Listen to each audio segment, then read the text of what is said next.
Hi, welcome to Budget MTG Decks. All magic fun, all cards under $1. I'm David, and today we're going to be looking at an awesome commander deck you can build without breaking the bank. Now we have only one build rule, and that is that all the cards must be $1 or less in price with the exception of the commander, and we have an awesome commander for you today. We have Phenax, God of Deception. For 3, a blue and a black, we get a 4/7 legendary enchantment creature, which is a god. It is also indestructible, and as long as your devotion to blue and black is less than 7, this thing is not a creature. It's only going to be an enchantment. Additionally, creatures you control have tap. Target player puts the top X cards of his or her library into his or her graveyard, where X is this creature's toughness. So what is going to be the role of this commander? This deck is going to be a mill deck, which is quite unique. We haven't built a commander mill deck yet. This is going to be the very first one. And Phenax's role is going to be to make sure that all our creatures can essentially tap themselves to mill our opponent. Now, originally we had tried building this deck with a lot of low power, high toughness defensive creatures so they could just mill, but the deck did not really do very much. So now it has actually become more of a control deck, which can also use its creatures to mill our opponent. So what kind of cards do we need to make this work? Now, we're going to need one commander, obviously. Then we've got 16 mill cards, 16 control cards, 11 draw cards, 16 utility cards, and 40 lands. And the ideal turn progression is turn 1, we don't have anything. Turn 2, some mill cards. Then turn 3, draw. Turn 4, mill again. Then turn 5, we're going to play our commander. And then turn 6, untap cards. Okay, so the very first section of the cards is going to be the mill cards. So let's go start with that. We divided the mill cards into 2 categories. The first one is tap fodder. These are cards that we're going to be using to tap in order to mill our opponents with Phenax's ability. Now remember that these cards used to be defender creatures in our first iteration, and now we've decided to go with something a little bit, gives us a little bit more utility, and I think has made the deck much more powerful. And the second category is the independent mill. So these are the cards that can mill our opponents regardless of whether we have our commander on the battlefield. So let's start with the tap fodder cards first. The first one is Pain Seer for 1 and a black. For 2 mana, we get a 2/2 human wizard with Inspired. Now, Inspired says that whenever this card becomes untapped, we're going to reveal the top card of our library and put that card into our hand, and we lose life equal to that card's converted mana cost. So this is cool. So this is a draw card. And essentially, what Inspired means is that normally, to be able to get Inspired to trigger, we're going to be attacking, and then next turn when we untap, then we're going to get the bonus of it. However, this synergizes great with Phenax's ability of the creatures being able to tap themselves, and then in our next untap step, they're going to be untapping. We don't have to run the risk, A, of attacking with these usually small utility creatures, and secondly, it does actually allow us to function with the main role of this deck, which is going to be to mill our opponents. We're getting dual functionality here. We're milling less hard, but we're getting so much more value while we're doing that. Next card, Disciple of Deceit for blue and a black. It's a 1/3 human rogue, comes in early, decent blocker. It also has Inspired, which means when this card becomes untapped, we may discard a non-land card, and if we do search our library for a card with the same converted mana cost as that card, reveal it, put it into our hand, and then shuffle our library. So this is essentially every turn we're going to be able to tutor for something which we have in our hand, same converted mana cost, for something that we might actually might be more useful in that point in time. Very powerful effect, comes in early as well, decent blocker, very nice. Daring Thief for 2 and a blue. So for 3 mana, it is a 2/3 human rogue, also with Inspired. When this guy becomes untapped, we're going to exchange control of target non-land permanent we control and target permanent opponent controls that shares a card type with it. Now, the deck does not have a lot of super large creatures, not a lot of big threats. The deck is kind of built around control, milling, and using our opponent's best stuff.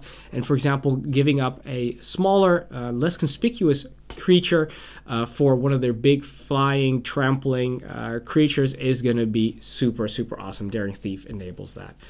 Siren of the Silent Song is up next for 1, a blue and a black. So for 3 mana, we get a 2/1 zombie siren with flying and Inspired. So this one doesn't mill for very much when it does, but it's cool to still use it anyway, because when it becomes untapped, each opponent discards a card and then puts the top card of his or her library into his or her graveyard. So not only is it filling up those graveyards, it's milling, and it's also making our opponents discard cards. So that's really so nice to be able to do that with Phenax. And you know, if our opponent doesn't have any good ways of blocking, we don't even need to use Phenax. We just attack with the flyer. Do an extra 2 points of damage. Why not? King Makar, the Gold Cursed, for 2 and 2 black is an absolute powerhouse in this deck. We got a 2/3 legendary human with also inspired, and when this card becomes untapped, we get to exile target creature.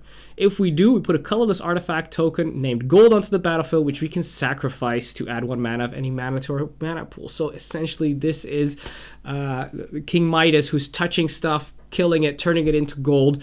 And the fact that we don't have to run the risk with Phenax of sending this thing into combat, just being able to tap it every single turn attack. We're milling 3 and we're exiling something and we're mana ramping. I mean, that is just, it is absolutely brutal. Turn 4 this, turn 5 Phenax, you're laughing. All right, Hollow Sage is up next for 3 and a black. So for 4 mana, we get a 2/2 Merfolk Wizard. And whenever this thing becomes untapped, you may have target player discard a card. So this is essentially inspired as well, before inspired was a thing. And as every turn, we're going to be able to make one of our opponents discard a card, which is nice because it puts stuff in the graveyard, which we want to use maybe later. And of course, it's card disadvantage for our opponents. Then we have Follow Sage for 3 and a blue. It is a 2/2 Merfolk Wizard. This is the blue equivalent. When this thing becomes tapped, sorry, this is actually completely different. When this thing becomes tapped, you may draw a card. So now this one's not inspired in the sense that whenever it becomes untapped, we're going to be getting value. This one already gives us value the second it gets tapped. So we're going to tap this creature to use Phoenix's ability, and then we're going to be drawing a card immediately. We don't have to wait for the untap step. Phenax's Disciple costs 3 and 2 blue. So for 5 mana, we get a 2/2 flyer. This one does have inspired, and when it becomes untapped, we draw a card. So it works very well with the Follow Sage and the Sphinx's Disciple together. This is going to be kind of every turn, we're going to be tapping them, milling a few cards. It's not a lot. The mill isn't super hard, but we're getting that incremental value constantly. That's what's going to keep us in the game, putting down more of these creatures, getting more of that mill game going on. Then we go to the last one of the tap fodders, and that is Endbringer for 5 and a colorless mana. Yes, this deck has plenty of ways of producing colorless mana, so we should be okay. So for 6 mana, we get a 5/5 Eldrazi. And the cool thing about this card is that Endbringer untaps during each other player's untap step.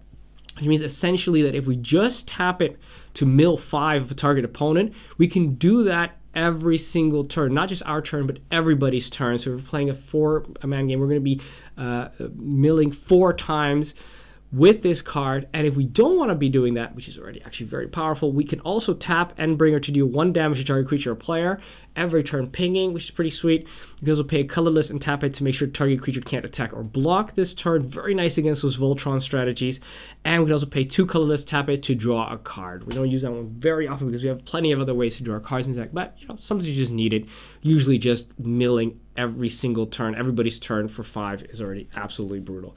Then we move on to the independent mill cards. These are the cards that are going to be milling whether we got Phenax on the battlefield or not. Mind Crank is up first for 2 mana. It's an artifact. Very nice that it's recently become budget, and whenever an opponent loses life, that player puts that many cards from the top of their graveyard into their from the top of their library into their graveyard, excuse me. So essentially, we can still be attacking, we can still be doing damage with some of our bigger creatures, and we're still milling our opponent with that. So every point of damage, that's a mill right there. Super sweet. Works really well with the next card, and that is Dusk Mantle Guildmage for a blue and a black. We get a 2/2 human wizard, and for 1, a blue and a black. So for 3 mana, we can make sure that whenever a card is put into an opponent's graveyard from anywhere this turn, that player loses 1 life. Now, needless to say, if Mind Crank says every time you take damage, you mill a card, and Dusk Mantle says every time you mill a card, you take damage, that essentially means that it is an infinite mill combo. Now, usually, we don't put infinite combos in our decks. We don't think they're a lot of fun. But this one is just so incredibly flavorful and not that powerful, we believe, because it's easy to get around. It doesn't win the game outright. You're not hitting the entire table, so it's not an infinite I win the game instantly kind of a card. You still need to do some stuff. So we didn't think it was too oppressive. And for 2, a blue and a black, target player puts the top 2 cards of his or her library into his or her graveyard. So it'll mill right there. Up next, Sands of Delirium. For 3 mana, it's an artifact, and for X and tapping it, target player puts the top X cards of his or her library into his or her graveyard. Sometimes you want to be keeping some mana open, you want to be doing some instant speed shenanigans. It's nice to have Sands of Delirium in there, just in case at the end of the turn you still haven't been able to use all your mana. Just pump all of your mana into there and just mill your opponent, or mill yourself if you want to, but usually this deck wants to mill your opponents. Just use all that excess mana. You can always have a place to put it, and that is in Sands of Delirium. Dreamborn Muse costs 2 and 2 blue, so for 4 mana, it's a 2/2 spirit, and at the beginning of each player's upkeep, that player puts the top X cards of their library into their graveyard, where X is the number of cards in their hand. Now, people are going to be his commander, people are going to have a lot of cards in their hands, and they're going to be milling that every single turn. Remember that you can also just use, if Phenax is on the battlefield, Dreamborn Muse is going to be milling people a lot, plus you can still tap Dreamborn Muse every turn to also mill somebody for an additional 2, which is pretty sweet. Mirko Vosk, Mind Drinker, is up next for 3, a blue and a black. So for 5 mana, it's a 2/4 legendary vampire with flying. And whenever this guy deals combat damage to a player, that player is going to reveal the cards from the top of their library into the reveal 4 land cards and put those cards into their graveyard. So this is actually going to mill people a lot, and it's really going to be punishing those people who like to go very light, who like to go below 38 lands. We're going to be hitting those people extra hard. Next, Fleet Swallower for 5 and 2 blue. This is actually the second to last of the independent millers. So for 7 mana, it is a 6/6 fish. This is a pretty big beater. This thing does a lot of damage. It's pretty nice to have it in combat as well. And when this guy attacks, target player puts the top half of his or her library into their graveyard, rounded up. So this is, of course, super powerful, massive, massive mill in Commander. Usually what you want to do is you first swing in with this thing, get rid of half of the library, then you start tapping your tap fodder creatures to tap additional cards. It goes really, really fast. And then the last of the mill cards is Zedek, Lord of Secrets, for 3, 2 blue, and 2 black. We get a 5/5 legendary vampire, very expensive flyer.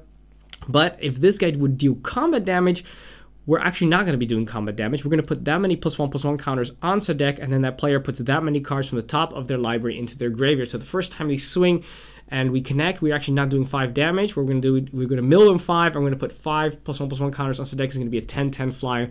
Next time we're going to hit, we're going to mill 10. It's going to become 20/20. So it's going to get out of control super fast. And of course, remember that you can still use it once it's become that 10/10, for example, not attack anymore, and then you've got a massive blocker to keep you safe as well. That is it for the mill cards. Let's have a look at the control cards next. We divided the control cards into 3 categories. The first one's counters, then targeted removal, and the last other. There's some miscellaneous stuff in there. So the first of the counters is Psychic Strike for 1, a blue and a black. So for 3 mana, it's an instant. We're going to be able to counter target spell, and its controller puts the top 2 cards of his or her library into his or her graveyard. So it's a typical counter spell, counters anything you want, and it also mills a little bit for flavor. Countermand is next for 2 and 2 blue. It's an instant. We're going to counter target spell. Its controller puts the top 4 cards of his or her library into his or her graveyard. Once again, we're paying a little bit extra, but it does allow us to get that mill going a little bit in addition to just being able to counter stuff. Then we have Induce Paranoia for 2 and 2 blue, so also for 4 mana, it's an instant counter target spell. If black was spent to play this card, then that spell's controller puts the top X cards of his or her library into your graveyard, where X that spell's converted mana cost. This is, of course, super sweet. We have access to blue and black. Make sure we will be able to cast this with at least 1 black, and then if somebody plays their commander, let's say something for 6, then they're also going to be milling those 6. So that is very, very nice. Not very heavy counter, but it's nice to have that this deck does have access to that, even if it's just to bluff and scare people with the ability to be able to counter stuff. And then we have some target removal. The deck's a little bit more focused on that. First card, Echoing Truth for 1 and a blue. It's an instant. Return target non-land permanent and all other non-land permanents with the same name as that permanent to their owner's hand. So this is very sweet. We're going to be able to hit those tokens where people are spamming those tokens. We're going to hit those, get rid of all of those tokens. We can hit, and not only going to be able to hit the regular creatures, but also non-land permanents, which essentially means we're going to be able to hit all the planeswalkers, artifacts, enchantments, all that good stuff. So not just creatures, which makes it very strong. Curse of the Swine is next for X and 2 blue. It's sorcery. We're going to exile X target creatures. For each creature exiled this way, its controller is going to put a 2/2 green boar creature token onto the battlefield. Super powerful. it kind of works as a one-sided board wipe later on in the game. The fact they've got 2/2s, it doesn't really bother us that much. And the exile means it gets around, regenerate, and indestructible. So it is absolutely brutal, this card. Very nice. Sever the Bloodline for 3 and a black. So for 4 mana, it's a sorcery, not instant speed like the Echoing Truth, but Curse of the Swine was also sorcery, sorry. Exile target creature and all other creatures with the same name as that creature. So this is similar in the sense of the Echoing Truth, that we're going to be able to hit the creatures with the same name, not permanents. What is great about this thing exiles, like Curse of the Swine, and additionally what makes this so powerful is that it has flashback for 7, so we can actually do it twice, and people always forget that. Not only is this nice if we mill this card and we didn't get to cast it, we can always still play it from the graveyard, but of course we can use it 2 times and hits those pesky gods and other stuff, like stuff that we're playing. Guild is next for 4 and a black. It's a sorcery, exile target creature, put a colorless artifact token named gold onto the battlefield. We already have other ways of making gold, so it's very flavorful that this thing also makes gold. And the fact that it exiles a creature really gets around pretty much everything. So that is a very nice removal. Grisly Spectacle is next for 2 and 2 black. So for 4 mana, it's an instant this time. That makes it extra nice. We use that as a surprise. We're going to destroy target non-artifact creature. So now we got a little bit of a downside in the sense that it doesn't exile, it only destroys, and it can't be an artifact creature. But its control is going to put the number of cards equal to that creature's power from the top of their library into their graveyard. So it does add in with that mill synergy. And still, destroy is going to hit pretty much everything anyway. Murderous Cut is up next for 4 and a black. It's an instant, and we're going to destroy target creature. And it also has Delve, which means we can exile cards from the top of our graveyard to reduce its cost for each card exiled down to that 1 black mana. So essentially, once we're playing a little bit longer in the game, for 1 black mana and exiling a few cards, we can instant speed destroy a creature, which is absolutely beautiful. Then we move on to Salumgar's Command for 3 and a blue and a black. So for 5 mana, it's an instant, and we're going to do one of 2 things. Sorry, we're going to do 2 of 4 things. We're going to counter target non-creature spell. That's nice. People are never expecting that. Return target permanent to its owner's hand. That's good for the targeted removal. Target creature gets -3/-3 till the end of turn. So that's good against the creatures. And destroy target planeswalker. So there's nothing that this card basically can't do. This is awesome control. Great for removal stuff. You can counter spell. Then you're going to kill a thing. You can bounce something. You can kill a planeswalker. It's all gravy. There's never a moment in the game where you can't really use this. Ether Gale is next for 3 and 2 blacks. For 5 mana, it's a sorcery. Return 6 target non-land permanents to its owner's hand. What's very important to remember is that you do need exactly 6 non-land permanents. As there's less on the battlefield, you cannot cast a spell. You need legal targets. But yeah, when you're playing multiplayer, there's going to be stuff. You're going to be able to hit plenty of creatures, an enchantment, an artifact here and there. You'll be able to hit that 6. And, you know, push comes to shove, you can always bounce one of your creatures as well if that's necessary to make sure that you hit 5 other great things.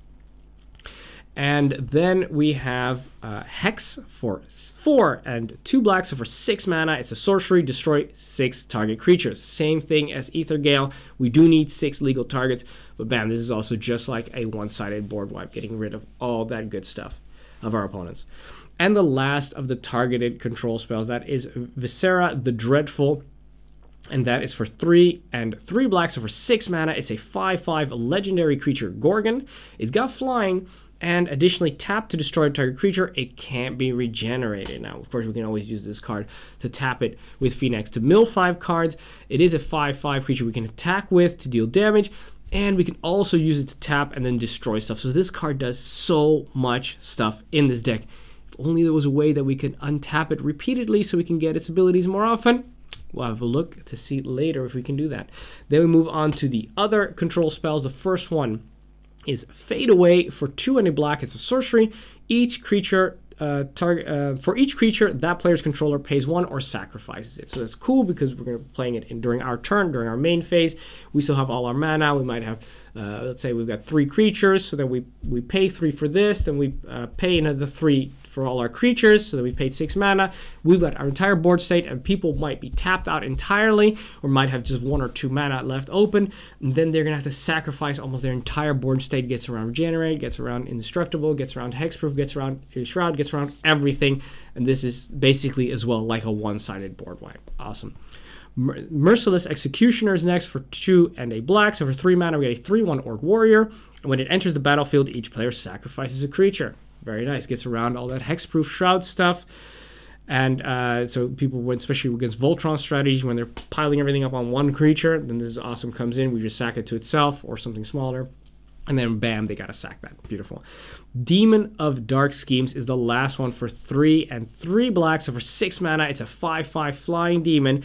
And when this creature enters the battlefield, all other creatures get -2/-2 till the end of the turn. It's kind of like a board wipe as well. Doesn't hit Phenax. It's a couple of our inspired creatures, but that should be okay. Because also whenever another creature dies, this includes your opponent's creatures, we're gonna get an energy counter. And then later on, or even immediately if we've killed enough stuff, for 2 and a black, so for 3 mana and paying 4 energy, we're going to be able to put target creature card from a graveyard onto the battlefield under our control tab. So yes, we're going to lose, maybe we might lose a few creatures, our opponent's going to lose a ton of creatures, but then we're going to be able to use our mana and that energy to return the best stuff from our opponent's graveyards, because we've been milling them that whole time. Absolutely brutal. And of course, we can still use it as 5/5 beater. So it does reanimation, does board wipe, it's a beater. We also tap it to mill. So it does everything this deck wants to do. Absolutely brutal. That is it for the control cards. Let's have a look at the draw cards next. We divided the draw cards into 2 categories, and that is the rummage cards, which basically we're going to be drawing and discarding, or discarding and drawing. So rummage or loot. And we've got the draw card, straight up draw. We want to make sure we keep our hands nicely full, because it's a control deck, so we want to make sure we got answers and be able to play them as well without having no more gas later on. So the first of the rummage cards is Windfall for 2 and a blue. So for 3 mana, it's a sorcery. Each player discards their hand, then draws cards equal to the greatest number of cards discarded this way. So this is really cool. If you got this early on in the game, you can empty your hand, play this, and then our opponent who still might have 7 cards, and bam, everybody's got 7 again. And additionally, we're also milling our opponents. Well, we're not milling, but we're also filling up their graveyards in either case with all the cards from their hands, which gives extra juicy targets for us to use later on. Whispering Madness is next for 2, a blue and a black. It's a sorcery. Each player discards his or her hand, then draws cards equal to the greatest number of cards discarded this way. So the same as Windfall, but this one also has Cipher, which means that we can exile the spell card encoded onto a creature we control, and then whenever that creature deals combat damage to a player, we get to copy it again. So that means we put it on a flyer. We get those 5/5 flyers. We can also put it on a small 2/1 flyer, for example. We first play it, everybody discards, draws, then we go to combat, attack, bam, we hit again, we do it again, everybody discards, draws again, and that is going to fill up those graveyards real quick. Awesome. Ancient Excavation is next for 2, a blue and a black. So for 4 mana, it's an instant this time. We're going to draw cards equal to the number of cards in your hand, then discard a card for each card drawn this way. So this is actually going to be filling up our graveyard a little bit. And additionally, it's got basic land cycling, which is nice. So for 2 mana, we can discard this card and then search our library for a basic land card, reveal it, put it into our hand, then shuffle our library. So we're filling up our graveyard a little bit, but we can also just use it to make sure we hit that, we can mana fix ourselves, or make sure we hit that land drop early on in the game. Then we move on to the straight up draw spells. The first one is Temple Bell for 3. It's an artifact. Tap it. Each player draws a card. So this gives everybody else value as well, but we're in control. We want to make sure that we get our hands nice and full. So this is definitely great value for us. Make sure that we keep our hands full. Pilfered Plans is next for 1, a blue and a black. As a sorcery. Target player puts the top 2 cards of his or her library into their graveyard, draw 2 cards. So we can mill somebody for 2, not a big deal, but we're also just drawing 2 cards. Nice early on in the game. Make sure we hit those land drops, or maybe something else that we're looking for. Notion Thief is a powerhouse card in this deck for 2, a blue and a black. It's a 3/1 creature with flash. If an opponent would draw a card, except the first one he or she draws each turn, instead, the player skips that draw and you draw a card. Now, you want to keep your mana open as a surprise when somebody plays and says, oh, I'm going to play this and I'm going to draw 7 cards. Great.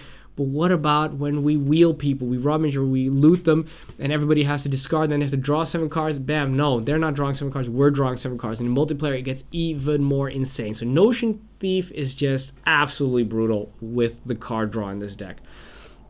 Then we have Greed for 3 and a black. So for 4 mana, it's an enchantment. We can pay 1 black and 2 life to draw a card. That is an amazing deal.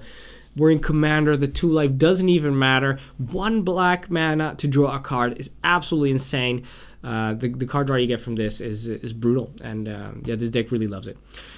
And I really love it. Then we have Corpse Augur for 3 and a black. It's a 4/2 zombie wizard. And when this guy dies, so not when it comes in, but when this one dies, you may draw X cards. You lose X life, or X is the number of creature cards in target player's graveyard. So remember, we're not really focusing the mill on ourselves in this deck. We really want to mill our opponents out, which means we just look around, see who's got the most creatures. We're going to be trying to mill those people out first, and Corpse Augur is going to come in. It's not going to do anything, but then later on when people attack us, we can use it to block, and then it dies, and then we're going to be drawing tons of cards again. Yes, it could be that somebody has their entire graveyard in there, and then you might lose 20 life or something. You don't want that. So just pick somebody else who might have something in the range of the creature. You can look in their graveyard anyway, so make sure you get like around 7 cards or something if you can. Taigam Sidisi's Hand is next for 3, a blue and a black. It's a 3/4 human wizard. This one's going to make sure we skip our draw step, but that doesn't matter because at the beginning of our upkeep, we're going to look at the top 3 cards of our library, and we're going to put one of those into the hand and the rest into our graveyard. So that's going to fill up our graveyard a little bit as well, just tiny little bit amount. And it also allows us to search the top 3 to see which card we want next, actually. So it really allows us to filter those cards. Very nice. And additionally, for a black and tapping it, we're going to exile X cards from our graveyard, and the target creature gets -X until the end of turn. Later on in the game, we will have some cards in there. We've milled ourselves a little bit. We've got some lands. We can use that to just, you know, for 1 black, tap, exile, target creature gets -2/2. It's killing those utility creatures. You know, we're not going to be exiling our entire graveyard with this card because we do sometimes want to get stuff back, but there's a lot of cards we don't really need to see again, and then we can just use those to be removal, essentially. Sire of Stagnation is next for 4, a blue and a black. It is a 5/7 Eldrazi. This is a great card to tap with Phenax's ability to mill 7. It's absolutely brutal. And whenever a land enters the battlefield under an opponent's control, that player exiles the top 2 cards of his or her library, and you draw 2 cards. This gives us massive draw in multiplayer. We can tap it for the mill, as we just said. And finally, as well, it is going to be getting rid of that library a little bit by exiling the top 2 cards. Very nice card. Then we have the last of the draw, and that is Arcanus the Omnipotent for 3 and 3 blue. It's a 3/4 legendary wizard, and we can tap it to draw 3 cards. And for 4 mana, we can return it back to our owner's hand. Now, what makes this card so awesome is that the tapping it to draw 3 cards is actually quite insane. It's going to be giving us so much value. But in this deck, it is even more crazy because, as you'll see soon, we will have ways of untapping stuff normally so that we can mill people more. But with cards like this, or Viscera the Dreadful, being able to get multiple activations of that tap effect is just going to get out of control super quick. And people need to answer this. But if you got 4 mana left over, you can return it back to your hand and we'll play it again next turn, making it a pain to deal with. That is it for the draw. Let's have a look at the utility cards. We divided the utility cards into 2 categories. The untap cards, which, as I just said, are the cards that are going to allow us to untap our creatures so we get multiple tap activations from them. And the graveyard synergy cards. These are the cards that synergize really well with our opponents and ourselves having full graveyards. So the first of our cards, of the untapped cards, is a Galvanic Alchemist for 2 and a blue. We get a 1/4 human wizard with Soul Bond, which means when it enters the battlefield or when another creature enters the battlefield, we can Soul Bond them together, then they're linked. And as long as this creature is paired with another creature, both creatures have pay 2 and a blue, untap this creature. So essentially, for this thing, we can still tap it to mill 4, which is actually fine. But when we link it to something like Sire of Stagnation or even Phenax, if it's a creature, then we're going to be able to, for 3 mana, mill 7, which is going to be absolutely brutal. And of course, if we get it with something like Arcanus the Omnipotent, we can pay 3 and then draw 3 cards every single time. Super powerful. Retreat to Coral Helm is next for 2 and a blue. It's an enchantment with landfall, which means whenever land enters the battlefield under your control, we can either tap or untap target creature or scry 1. Scry 1's nice. We're going to be using that early on in the game, but later on, when we've got these creatures that love to tap to either mill or have some kind of powerful activated ability, we're going to be using that every time a land comes in. Bam, we're going to first tap creature, get the effect, and then as the land it goes on the stack, when it comes in, bam, we're going to be untapping it again, which is very nice, getting multiple activations every single turn because of the Retreat to Coral Helm. Then we have Freed from the Real for 2 and a blue. It's an enchantment aura, and we can pay a blue to tap enchanted creature or pay a blue to untap enchanted creature. So essentially, we're going to be using this. Yes, you could use it as kind of removal on an opponent's things to keep it tapped every turn for blue, but what you really want to do is you want to put this on Viscera Seer, for example, so you can destroy a creature for 1 blue every single time, and that is going to be just ridiculous. Then we have Sword of the Prunes for 4 mana. It's an equipment, and it states as long as equipped creature is tapped, tapped creatures you control get +2/+0. So this is nice on the offensive. You know, if the equipped creature attacks, it taps. All the other stuff that's going along is also going to get more power. But it's actually going to be more beneficial for the second purpose, and that's as long as equipped creature is untapped, untapped creatures you control get +0/+2, which means that now all our creatures that are not tapped, we're going to be able to tap them and they're going to have more toughness, so we're going to be milling people way harder. And additionally, for 3 mana, we can tap or untap equipped creatures. So essentially, of course, we're going to use it to untap our creature. So again, for 3 mana, just like the Galvanic Alchemist, for 3 mana, we can untap something with the equipped creature, and the equipped cost is 3. So that's going to get out of control really fast. Then we have a Breaking Wave for 2 and 2 blue. So for 4 mana, it's a sorcery. You may play Breaking Wave anytime. You can play an instant if you pay an additional 2 mana to play it. So essentially, we could play it either for 4 as a sorcery or for 6 as an instant. And it says simultaneously untap all tapped creatures and tap all untapped creatures. Now, needless to say, it's really cool. You can use in your turn. If you want to, you can also use this, of course, instant speed if you've got the extra mana. But if you don't, you can just tap all your stuff to either do the activated abilities or to mill your opponents with Phenax's ability, and then you play this card, Breaking Wave, bam, you've got either all your guys are ready to block your opponent's turn, or you could just do it again to mill for a ton. And of course, our opponent's stuff, which happened to be, of course, untapped, ready to block all our stuff, that stuff's now tapped, which means that our others' opponents will be able to attack them as well with impunity because they won't have decent blockers anymore. It works really well. Then we have Intellectual Offering for 4 and a blue. So for 5 mana, it's an instant, which is very nice. We can choose an opponent. You and that player each draw 3 cards. Okay, so we pick somebody to be our ally for that turn, and they are also going to be drawing 3 cards. We choose an opponent, untap all non-land permanents you control and all non-land permanent target player control. So once again, same story. We first tap our stuff. We get all the value from it. Then we play this. We're going to draw 3 cards. Somebody draws 3 cards. We're going to untap our stuff so we can use it again, and we make sure somebody else can also, preferably somebody doesn't get as much value out of that. Of the untapping. Then we move on to the Graveyard Synergy cards. These are the cards that are going to synergize very well with the secondary strategy, of course, milling our opponents. And then what can we do with that once all the cards are milled in there, other than, of course, in the meantime, before we mill them out. The first card is White of Precinct 6 for 1 and a black. It's a 1/1 zombie, and this thing gets +1/+1 for each creature card in your opponent's graveyards. So our opponent's graveyards grow, and the Weight of Precinct 6 goes bigger and bigger. Just a big fat beater that comes in really early. And of course, if you can't attack with impunity, and this thing's a 10/10, just tap it to mill somebody another 10. There's going to be more creatures going to go in. It's going to get even bigger. Super fun. Damira Doppelganger is next for 1, a blue and a black. It's a 0/2 shapeshifter, and for 1, a black and a blue, exile target creature card from a graveyard, and then this thing is going to become a copy of that card, except it has this ability.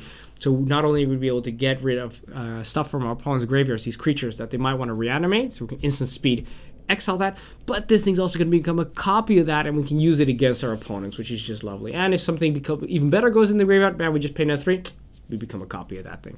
Especially brutal if there's something with hexproof in the graveyard. Somebody decides to target your thing. You know what? I'm going to use this ability, turn this into a hexproofer, and then they can't get rid of it. Absolutely, yeah, awesome. Extract from Darkness is next for 3, a blue and a black. So for 5 mana, it's a sorcery. Each player puts the top 2 cards of his or her library into their graveyard, and then we're going to put a creature card from a graveyard onto the battlefield under our control. So once again, we're looking for that cool stuff, just like Damira Doppelganger. We're taking over the best stuff that our opponents have in their graveyard, and that's why we want to mill them so hard, so we get to the juicy stuff. Memory Plunder costs 4 hybrid black or blue mana, so we use either one for that. It's an instant, which is very nice, and you may cast target instant or sorcery card from an opponent's graveyard without paying its mana cost. So the beauty of this is that not only can you use only 4 mana instant speed to play something that's maybe far more expensive, you can also use it to play a sorcery at instant speed. So we can use this to target a board wipe, for example, sorcery speed board wipe, and we're only paying 4 mana to wipe the board instant speed. People will never see this coming. It is, yeah, it's absolutely beautiful, especially since the graveyards, our opponents are filled so much. We've definitely always got a nice target for an instant or sorcery. Then we have Guild Feeder for 3 and 2 black. It's a 0/4 horror with fear, which means it can't be blocked except by artifact creatures or black creatures. And whenever this thing attacks and it isn't blocked, defending player loses 1 life for each card in his or her graveyard. So this is not, usually this effect is for creature cards, so sometimes people are not playing a lot of creatures, doesn't do anything. But this is for each card in his or her graveyard, which means since we're milling so hard, we're just dealing tons and tons of damage. It gets out of control super fast. And there's always somebody who has trouble because they don't have either black or artifact creatures, so they can't block it efficiently. Mnemonic Wall is next for 4 and a blue. So for 5 mana, it's a 0/4 defender, and when it enters the battlefield, we may return target instant sorcery card from our graveyard to our hand. For example, comes in, we play memory, we target memory plunder, get it back, and then we're going to play again, get something cool from our opponent's graveyards. And of course, being a 0/4 defender doesn't really matter that much because we can use it at the end of our opponent's last turn to just tap it and mill somebody 4. Still use it to block.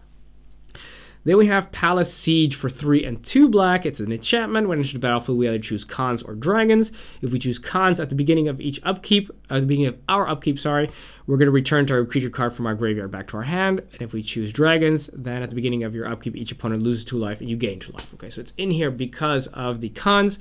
Yes, we're not focusing on milling ourselves. We do mill ourselves a little bit, incidentally.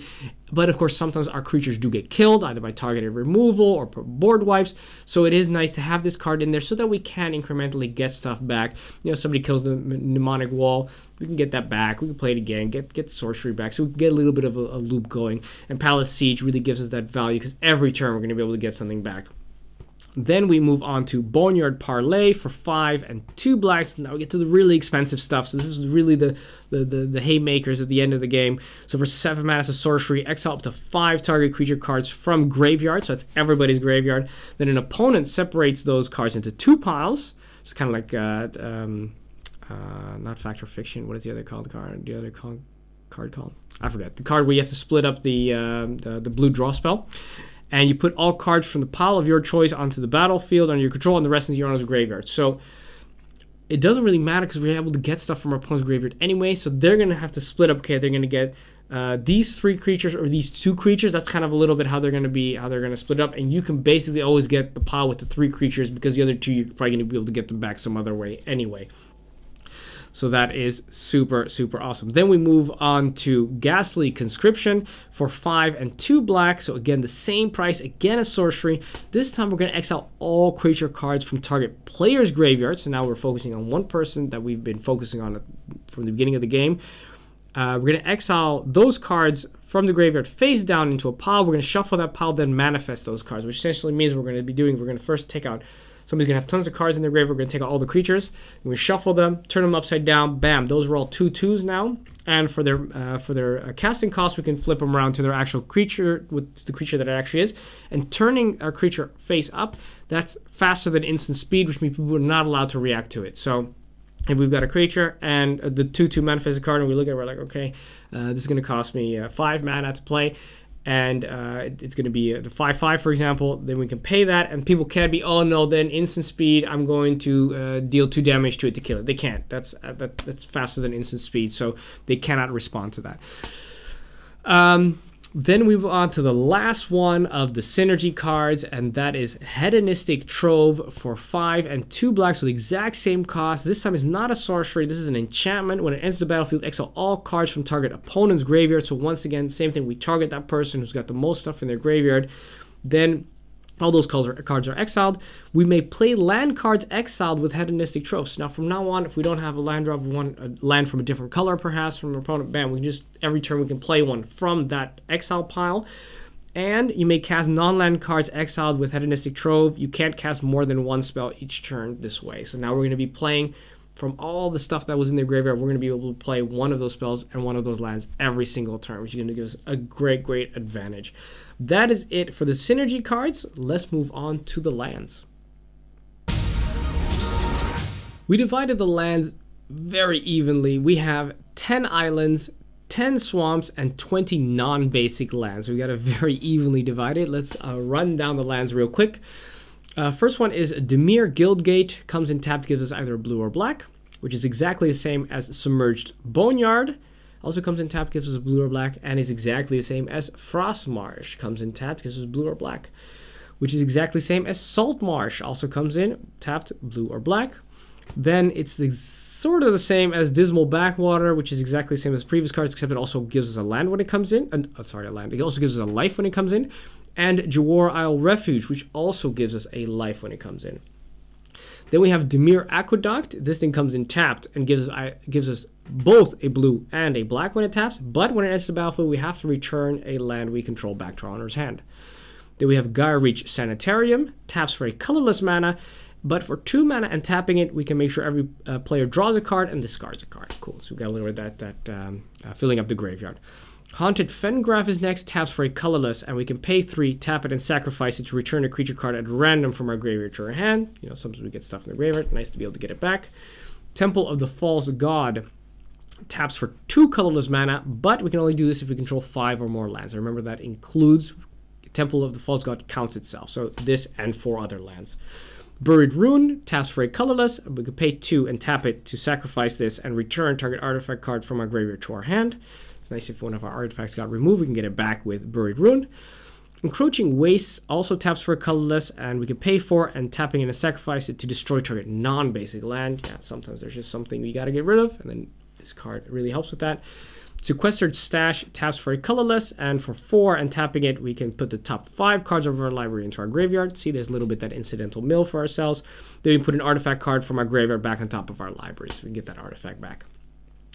Duskmantle House of Shadow taps for a colorless, and for a blue and a black and tapping it, we can make sure target player puts the top card of his or her library into her graveyard. Sometimes you just don't have anything to do with that mana, you can just use that to just mill 1 card. It's not spectacular, but it's something. And it's a source of colorless mana, which we also need in this deck. Nephalia Drownyard is next, taps for a colorless, and for 1, a blue and a black. We can tap it, target player puts the top 3 cards of his or her library into his or her graveyard. So we're paying 1 more, we're milling a little bit extra as well, slightly better. Esper Panorama taps for a colorless, but we can also pay a mana and tap it, and then sacrifice this card to search our library for an island or a swamp, pretty much, because that's all we have in this deck. Island or a swamp, and then put it onto the battlefield tapped and shuffle our library. Warp Landscape also taps for a colorless, but we can pay 2 mana and tap it to search for a basic land card, put it into the battlefield tapped, and then shuffle your library. This is slightly worse, but it still functions the same role in the sense that it gives us a source of colorless mana, but if we do need the colors, we can use it to get that colored. Myriad Landscape enters tapped, gives us a colorless mana, but we can pay 2, tap it, and sacrifice, search for 2 basic land cards and put them into the battlefield tapped. But they need to share a land type. So if we're going to get islands, we need 2 islands. If we're going to get a swamp, we need to get 2 swamps. We can't get 1 of each. And the last of the lands, that is Terramorphic Expanse and Evolving Wilds. We can tap them and sacrifice them to search for a basic land card, put onto the battlefield tapped. Okay, that is it for the lands. Let's have a look at the conclusion. So in conclusion, this deck is a lot of fun. As we stated before, we did a lot of research before we built this deck, and the first iterations were really focusing on the big butts, a lot of defensive creatures, just making sure that you're able to mill 10, 15 cards at a time. The problem with that was you could never really get to that point in the game where you could comfortably do that. So that's why this deck has been turned around into the deck that you see today, which is a blue-black control deck, which uses that control to give yourself the freedom, the breathing space to put down creatures which give you extra value every time you tap them. So you're milling your opponents out while you're actually getting a lot of value, while you're drawing cards, while you're making the discard cards, and while you're keeping up counter spells. And all of that stuff you can do at instant speed. You can, of course, also mill your opponents at the end of your opponent's last turn. Make sure you got blockers up. Then at the end, we say, okay, pass the turn. They say, okay, tap all my stuff. Then it's my turn. Bam, they untap again, making sure you've got You get so much defensive capability, and later on in the game, you know, so early game you're staying in control, and late game when they've got tons of stuff in their graveyard, bam, you're just exiling entire graveyards at a time. You're getting all their stuff, manifesting things, you're taking the instant sorceries, you're bouncing stuff. It just gets, you just have so much control on the battlefield. And if Phenax, you'd rather not have Phenax be a creature, because then it can be targeted by exile target creature, because while it is an indestructible enchantment, people really have very little ways of dealing with it. It's possible, but they really got to jump through the hoops, and then we can recast it. And it's just a pain in the ass for people to really use their premium exile enchantment removal on your commander, which is really only milling you, which is, you know, shouldn't be too much of a threat to them up until the point where they realize that you're taking all their stuff, and that is a lot of fun. It's also quite affordable. It's coming in at just below $36. And this includes all the lands, the commander, all that good stuff. So this is a really affordable deck, a lot of power. So if you like playing control, if you like and you actually want to try a mill deck, which is not 100% mill, you want a mill deck that can also do other stuff, you know, especially with all the untapped shenanigans, this is definitely an awesome deck to try out.